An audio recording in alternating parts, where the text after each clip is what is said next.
Money is a fascinating thing. It can be the greatest servant in the world, but the worst master if you let it take control of your life. I've met people who earn a lot, but they live as slaves to their money. Every dollar dictates their choices, their relationships, their peace of mind. And then I've met others who, with far less, live with freedom, purpose, and dignity, because they've learned the simple truth. Money is a tool. It was never designed to own you. It was designed to serve you. The problem is, most people reverse the order. They spend first, worry later, and before long, money has them by the throat. When I was young, I thought money itself was the solution. If I could just make more, all my problems would vanish. But I learned the hard way that if you don't master money when you have little, you won't master it when you have much. A dollar that controls you today will turn into $10,000 that controls you tomorrow. The key is to assign every dollar a purpose before it slips out of your hands. Decide in advance what part of it will go to savings, what part to investments, what part to generosity, and what part to living. That way, money becomes a faithful servant rather than a dangerous master. Think of money like a hammer. You can use it to build a house or break a window. It depends on whose hands it's in and how it's directed.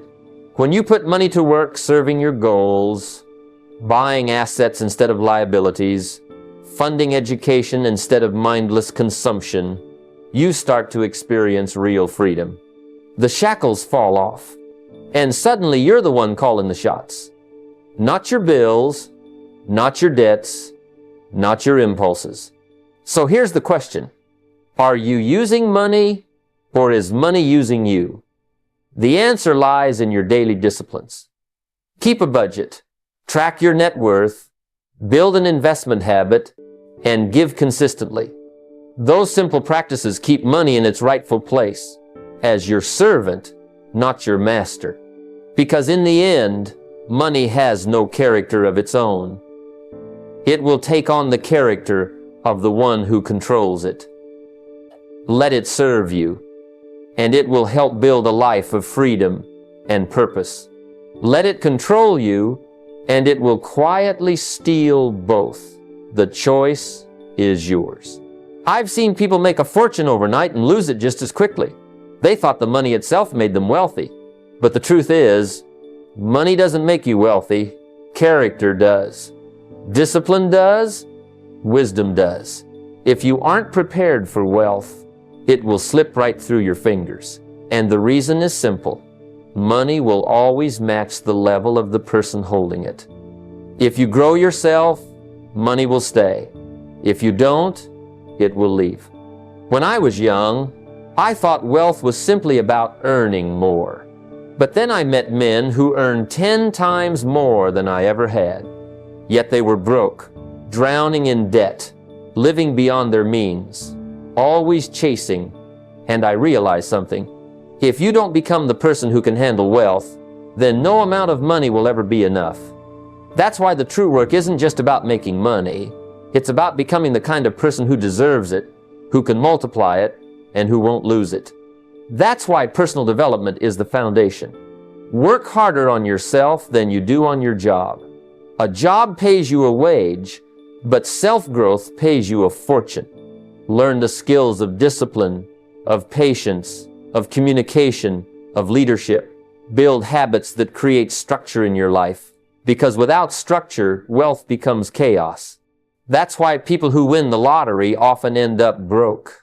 They never became the person who could handle the responsibility that money demands.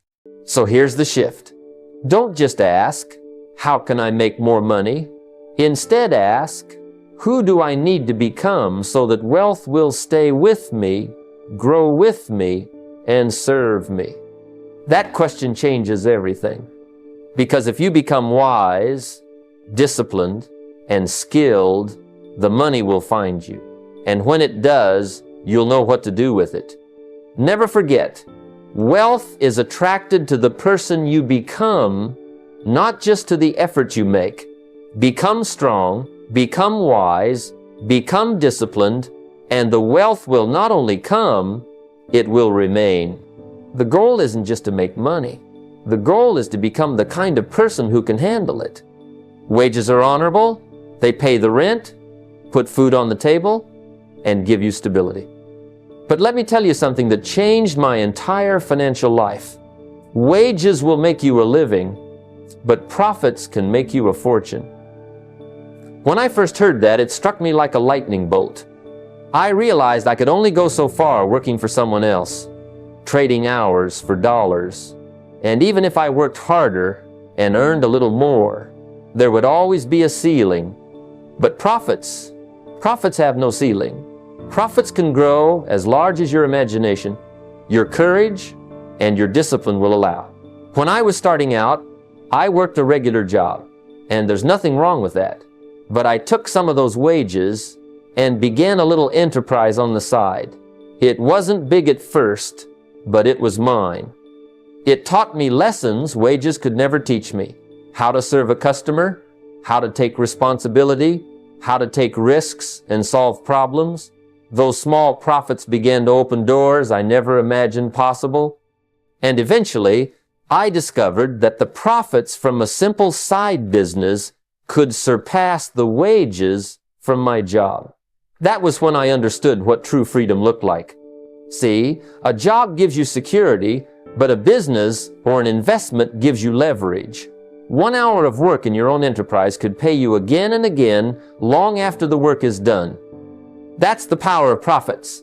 They continue while wages stop. The moment you clock out, profits come from assets, from ownership, from building something that works for you instead of just working for someone else. So here's the challenge. Don't abandon your job, but don't stop there either. Use your wages as seed money to start something. Maybe a small business, maybe an investment, maybe a product you create in your spare time. It doesn't have to be huge, it just has to begin. And once it begins, nurture it, grow it, and let it teach you. Because while wages will take care of your needs, profits can take care of your dreams. Never forget, wages make you a living, but it's profits that make you a fortune. And the moment you understand that, your journey to financial freedom truly begins. I learned early in my career that money doesn't change who you are, it only magnifies your habits.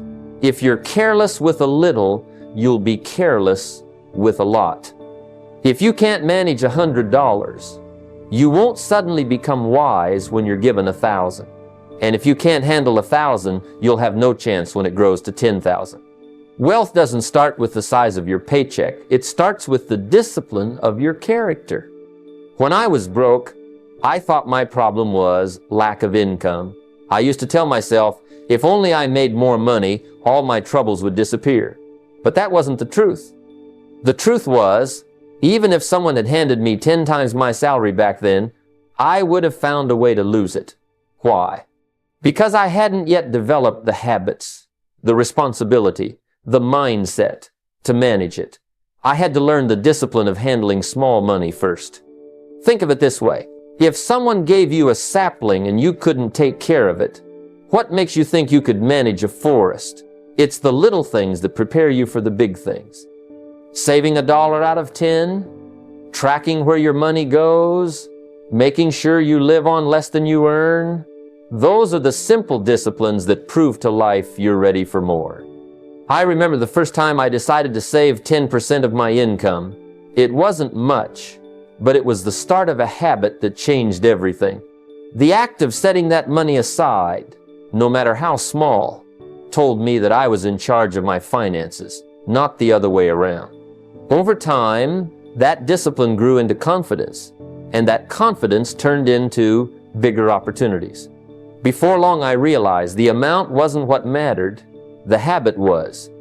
So don't wait until you're wealthy to start practicing financial discipline. Start right now with whatever you have. Track it, plan it, give every dollar a purpose. Because if you can be trusted with the small, you'll soon be trusted with the big. Wealth isn't built in one giant leap. It's built in the steady, daily practice of managing what's already in your hands. Handle small money with care, and you'll prepare yourself for the day when big money shows up. And believe me, it will. One of the simplest yet most powerful philosophies in building wealth is this: always spend less than you earn. It doesn't matter whether you make a little or a lot. If everything you earn flows straight back out, you'll never create wealth. The habit of keeping a portion of your income is where freedom begins. It's not the amount that matters at first, it's the discipline. And that discipline, once it takes root, will change your entire financial life. I used to believe that making more money would solve everything, but I discovered the truth. If you spend everything you earn at a lower income, you'll spend everything you earn at a higher one too. Lifestyle expands to match your paycheck unless you consciously stop it. That's why it doesn't matter if you double or triple your wages. Without discipline, you'll stay stuck. Wealth has little to do with income and everything to do with keeping part of what you earn. When I was first getting started, I learned the value of saving before spending. Even when it was only a few dollars, I set it aside. The act itself gave me power. It said, I'm in charge here, not my bills, not my desires. That little seed of savings began to grow, and it taught me something vital. Money multiplies when you give it the chance. If you consume it all, there's nothing left to grow. Think of money like seed corn. If you eat it all today, you'll be full for a moment but empty tomorrow. But if you plant some of it, water it, protect it, eventually you'll have a harvest big enough to feed you many times over. That's the principle behind spending less than you earn. It's not deprivation, it's preparation. Some people tell me I can't save because I don't make enough. But I always say if you can't save a dime out of a dollar, you won't save 10,000 out of 100,000. Saving is not about the amount, it's about the habit. Start small, but start now. The habit will build and the numbers will grow. So no matter where you are, no matter what you earn, draw a line.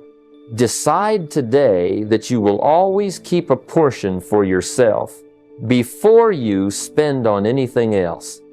Because the moment you do, you've taken the first step from making a living to building a fortune. Financial independence is one of the greatest goals a person can set, and it begins with a simple decision to stop relying on anyone else for your future. Too many people wait for the government to provide, or hope that family will step in, or believe that luck will somehow deliver the life they want. But wealth doesn't come by waiting. It comes by working on yourself, by taking full responsibility for where you are and where you're going. Independence is not just about money. It's about freedom.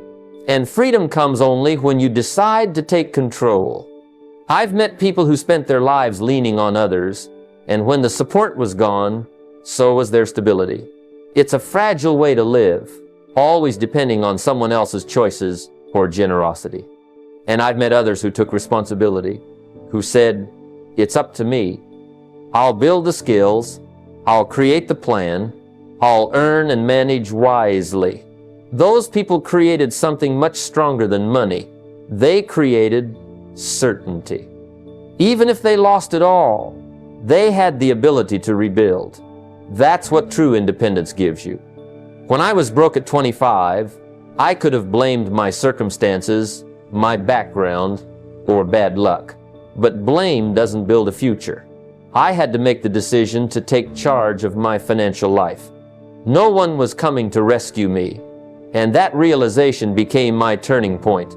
The day you stop waiting for someone else to fix your problems is the day you step into real power. Becoming financially independent doesn't mean you never receive help or guidance. It means you don't depend on it. You build your own foundation strong enough to carry your family, your future, and your dreams. You create streams of income that don't vanish with one job loss. You develop skills that keep you valuable no matter the economy.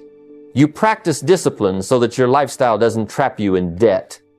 Some say financial independence sounds difficult, but let me tell you, the alternative, dependence, is far more costly. It costs your confidence, your freedom, and sometimes even your dignity. Independence may take effort, but it's worth every bit of it. So wherever you are today, decide this: I will not wait, I will not rely, I will take responsibility. Because once you do, you've begun the journey to a freedom no one can ever take away. Formal education is valuable. It teaches us the basics, gives us structure, helps us learn how to show up and follow through. It can make you a living, and that's an honorable thing. But let me tell you, if you want to go beyond just making a living, if you want to build a fortune, you must step into self-education. That's where wealth begins. The books you read, the mentors you listen to, the time you dedicate to learning about money, business, and human behavior, that becomes the real foundation for financial freedom. When I was young, I didn't understand the difference. I thought school was all I needed. But when I met a mentor who challenged me to pick up a book, to study wealth like it was a craft, my entire life changed. He said, don't just read what everyone else is reading. Read what successful people are reading. Don't just study to pass a test. Study to build a life. That was a shift for me. I discovered that the right ideas, applied consistently, can completely reshape your financial destiny. Self-education is not a one-time event, it's a lifetime habit. You keep feeding your mind, and your mind keeps feeding your future.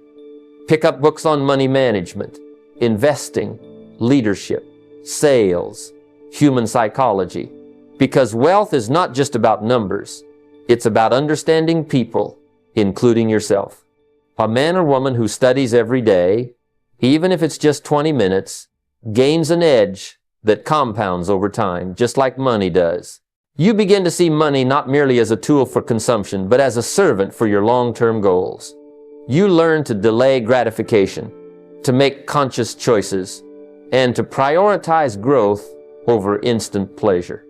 Every dollar saved first becomes a soldier working tirelessly for you, investing, compounding, and building your empire silently in the background. So make it non-negotiable. Before rent, before groceries, before entertainment, before anything else, pay yourself. Treat your savings as a mandatory bill. Set up automatic transfers, invest in assets that produce, and watch how your financial life transforms. Paying yourself first is not just a financial decision. It's the beginning of a mindset that turns ordinary earners into extraordinary wealth builders. Understanding the seasons of money is one of the most overlooked principles of lasting wealth. Many people treat money as if it were static, thinking they can earn, invest, and spend all at once without a strategy. But money, like life, moves in cycles. There's a time to learn, a time to invest, a time to harvest, and a time to protect. Ignoring these natural seasons leads to confusion, missed opportunities, and sometimes disaster. I've seen it countless times. Young people earn quickly but spend faster. Middle-aged people invest without strategy, and older people protect nothing, leaving their hard-earned wealth vulnerable. The first season is learning. This is the stage where you prepare yourself. You gather knowledge about personal finance, investing, markets, and wealth-building principles. Skills compound faster than money, and what you learn now will pay dividends for decades. I spent years listening, reading, and studying before I could even imagine turning small earnings into significant wealth. Knowledge is your seed. Without it, no investment will flourish. No opportunity will be fully leveraged. Next comes the season to invest. Here is where action meets preparation. You take the money you've saved and put it into productive assets, businesses, stocks, real estate, or intellectual property. The goal is to make your money work harder than you do. Investing in this season requires discipline, patience, and courage, because not every investment produces immediate returns. I've personally learned that hesitation or fear in this season can cost more than failure ever could. Then there's the season to harvest. This is when your patience and discipline begin to show tangible results. You collect the rewards of your earlier investments and decisions. It's a time to appreciate growth, but not to become careless. Many people see a harvest as an excuse to spend recklessly, forgetting that the next season is approaching. Finally, there's the season to protect. Wealth is fragile if left unguarded. Insurance, legal structures, diversified assets, and careful financial planning are all forms of protection. Protecting your capital ensures that your earlier efforts are not wiped out by misfortune, market swings, or poor decisions. Recognize your current season, embrace it fully, and prepare for the next. Mastering the seasons of money is not just about strategy, it's about timing, wisdom, and understanding that money, like nature, thrives when it follows its proper rhythm. Setting clear financial goals is the first true step toward creating lasting wealth. Too often, people wander through life with vague hopes. I want to be rich, or I'd like to save more. But without specificity, those hopes remain dreams. The mind responds to clarity.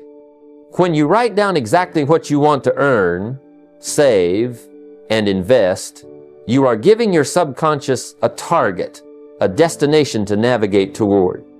In my own life, I started with simple numbers on a page, a target monthly income, a net worth goal, and a giving contribution. Those numbers became my compass, and every decision I made revolved around moving closer to them. Goals must be measurable and time-bound. It's not enough to say, I want more money. Ask yourself, how much more? By when? For example, instead of saying, I want to save, define, I will save $500 per month for the next 12 months. That level of specificity transforms intention into action. Every financial decision can then be evaluated against this goal. Does it bring me closer or farther away? This is how wealth compounds, not by chance, but by deliberate alignment of daily actions with long-term objectives. Another key principle is to make your goals meaningful. Money alone is just a tool, but when tied to purpose, freedom, contribution, growth, it becomes a motivator that carries you through discipline and sacrifice. I've seen people with lofty income goals fail because they lack personal reasons to endure the hard work and delayed gratification required. When your goals inspire you at a deep level, you naturally adopt the habits needed to achieve them. Saving first, investing wisely, learning continuously, and avoiding impulsive spending. Finally, review and adjust. A goal is not a static target. Life changes, markets shift, and opportunities appear. Each month, check your progress, celebrate small wins, and tweak your approach if necessary. Writing down your financial goals is not just a planning exercise, it's a declaration of intent. It turns nebulous desires into concrete commitments, creating a roadmap where every decision, every dollar, every hour aligns with the life you aim to build. Set your goals clearly. Pursue them relentlessly, and let them shape not only your finances, but the person you are becoming. Too often, people measure wealth by the things they own rather than the systems they build. A flashy car or a big house may signal success to others, but without the foundation of assets and equity, these luxuries are traps, not freedom.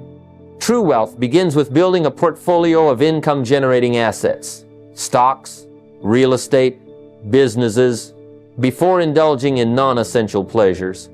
I've learned this the hard way in my early years. I chased appearances and found myself working harder just to maintain the image of success, while my net worth barely moved.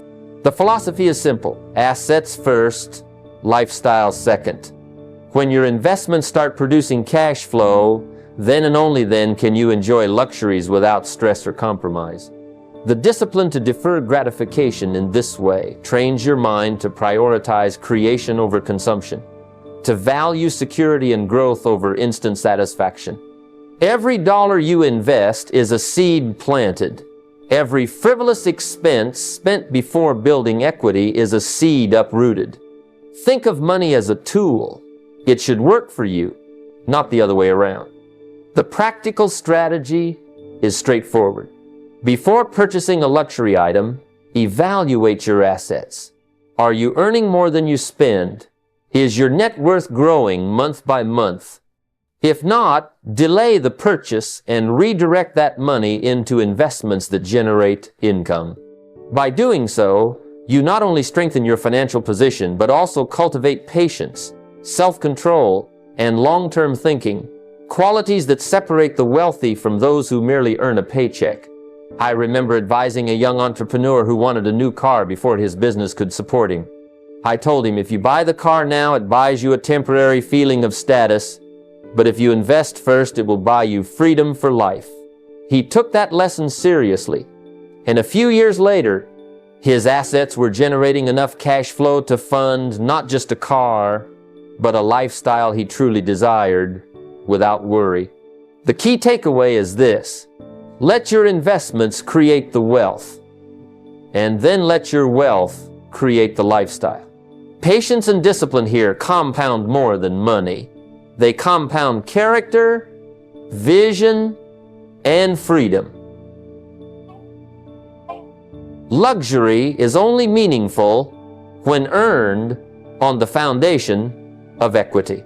Once you've built a foundation of wealth, the real challenge begins not in earning more, but in protecting what you've earned. I like to tell people, don't kill the goose that lays the golden eggs. Every dollar you've worked for, every asset that generates income, is a living thing. It requires care, attention, and protection. Neglect it, and you risk losing years of disciplined work in a single mistake. I've seen people earn millions and lose it all to carelessness, impulsive decisions, or lack of foresight. Wealth is fragile if not properly safeguarded. The philosophy here is simple. Your wealth is only as secure as the protections you put around it. Just as a farmer insures the barn, the crops, and the livestock, so must the wealthy insure what generates their income. That includes health insurance to protect your ability to work, property and liability insurance to protect your assets, and proper legal structures to shield your investments. But it also extends to your most valuable non-tangible assets, your time, reputation, and relationships. Protect them with the same vigilance you protect your bank account. Strategy matters as much as philosophy. Always plan for the unexpected. Don't assume nothing bad will happen because nothing has happened yet. Wealth without protection is like building a house on sand. Legal safeguards, diversified investments, and health planning are not optional. They are the pillars that keep your life and finances stable. I remember a client who had done well investing in real estate but had ignored liability insurance. A single lawsuit nearly wiped him out. Once he implemented protections, not only did he sleep better at night, but he also felt free to take calculated risks, knowing the goose was safe. The practical step is to audit your life and assets regularly. Review insurance policies, ensure your legal structures are sound, and protect your health with routine care and preventive habits. Schedule time each quarter to ask, am I doing enough to protect the assets that generate my income? Because every dollar, every property, and every opportunity you build must be safeguarded to ensure the golden eggs continue to appear. Remember this, wealth without protection is a fleeting illusion. Guard the goose, and it will continue to provide for you for a lifetime. Time is the one asset you can never recover.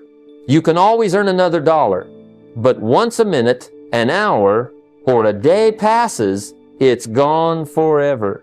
The rich understand this simple truth. Time is more valuable than money. I've learned through my own journey, starting with little, struggling, and learning the ropes, that how you manage your hours determines whether you live in scarcity or abundance. Money can buy opportunities, but only if you have the time to act on them. Waste your time, and no amount of wealth can replace it. The philosophy is clear. Treat time as the ultimate currency. Every decision about how you spend your day should consider not just the immediate payoff, but the long-term impact on your life, growth, and financial future. Benjamin Franklin once said, "Lost time is never found again," and I have seen this firsthand. Early in my career, I worked long hours chasing every opportunity, often distracted by low-value tasks. It wasn't until I prioritized time blocking for learning, building systems, and focusing on high-value activities that my income began to multiply. The strategy is to use time deliberately. Identify which activities truly move you closer to financial freedom, personal growth, or meaningful relationships.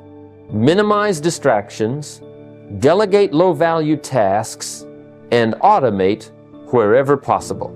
When I started treating my time like a precious asset, I realized the hours spent studying, planning, or networking yielded far greater returns than any short-term hustle. The practical step is simple. Schedule your day in blocks for high-value activities. Protect at least 2 money hours every day for tasks that directly create wealth, whether it's learning, working on investments, or building a side business. Track how you spend your time for a week, identify wasted moments, and redirect them toward growth. Remember, money can be replaced, but time cannot. Guard your hours as fiercely as you guard your money, and your life will begin to reflect true wealth and freedom. Wealth is not truly measured by the dollars you leave behind, but by the wisdom, habits, and principles you pass on. I've seen too many families where money flows freely for a generation and then vanishes within the next. Why? Because the lessons of discipline, patience, and value creation were never taught. Cash alone does not secure the future. It only buys comfort for a moment. True legacy comes from instilling understanding, how to save, how to invest, how to give, and how to grow. The philosophy is clear. Money is temporary, but principles are permanent. A fortune without understanding will be spent, wasted, or lost. I learned early in my career that the richest gift I could leave someone was not a check, but the knowledge to create wealth themselves. Benjamin Franklin said, "An investment in knowledge pays the best interest, and that truth remains timeless.